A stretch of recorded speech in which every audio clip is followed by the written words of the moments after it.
मेरा मकान मालिक मुझे केवल बीजेपी का नेता होने के लिए फ्री रेंट नहीं देता। मेरे मकान मालिक ने बोला भाई रेंट देना पड़ेगा।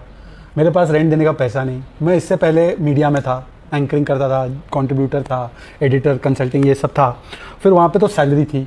फिर आ गया बीजेपी में। बीजेपी में जब था तो 24/7/365 यहाँ पे करते थे काम, तो और कुछ करने का मौका नहीं मिला, जिसकी वजह से मेरे जो भी सेविंग्स थे, मॉडेस्टली, मैं मॉडेस्ट फैमिली से हूँ, मैं ना लेता हूँ ना बेटा हूँ नेता का, ना मेरे परिवार का वो ऐसा कोई मेरा लेगेसी पड़ी हुई है। तो फिर मुझे चुनाव करना था और 24 के बाद मेरे मन में चुनाव आ गया था कि भाई या तो 24 घंटा ये करोगे तो फिर आप सैलरी कहाँ से कमाओगे। तो मैंने पार्टी को तब से ही कहना शुरू कर दिया था और फिर 30 जुलाई को मैंने उनको रेजिग्नेशन ऑफर किया। उन्होंने बोला थोड़ा और टाइम दो, कॉन्टेम्पलेट करते, कुछ और तरीका है।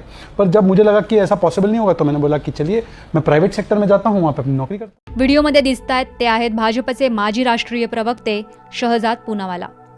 आर्थिक चणचण असल्याचं कारण देऊन त्यांनी आपल्या पदाचा राजीनामा दिलाय।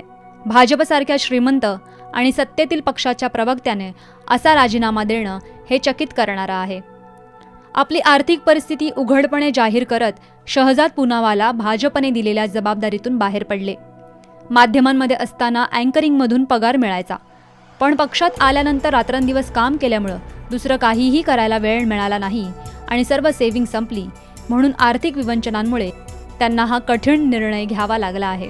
पूनावाला हे भाजपमधून बाहेर पडले असले तरी आपल्या सोशल मीडिया बायोमधून बीजेपी नॅशनल स्पोक्सपर्सन हे पद हटवून पंतप्रधान नरेंद्र मोदी यांचे आजीवन अनुयायी असा उल्लेख केलाय। त्यामुळे ते पक्षात नसूनही भाजपशीच जोडलेले असणार आहेत। शहजाद पूनावाला यांचा राजकीय प्रवास। पेशाने वकील असलेल्या शहजाद पूनावाला यांनी आपल्या राजकीय प्रवासाची सुरुवात काँग्रेस पक्षातून केली होती। 2017 मध्ये काँग्रेस अध्यक्षपदाच्या निवडणुकीत राहुल गांधी यांच्या निवडीला उघडपणे आव्हान देत त्यांनी ही प्रक्रिया पारदर्शक नसल्याचा आरोप केला होता, ज्यामुळे ते संपूर्ण देशात चर्चेत आले होते। त्यानंतर त्यांनी काँग्रेस सोडत भाजपमध्ये प्रवेश केला।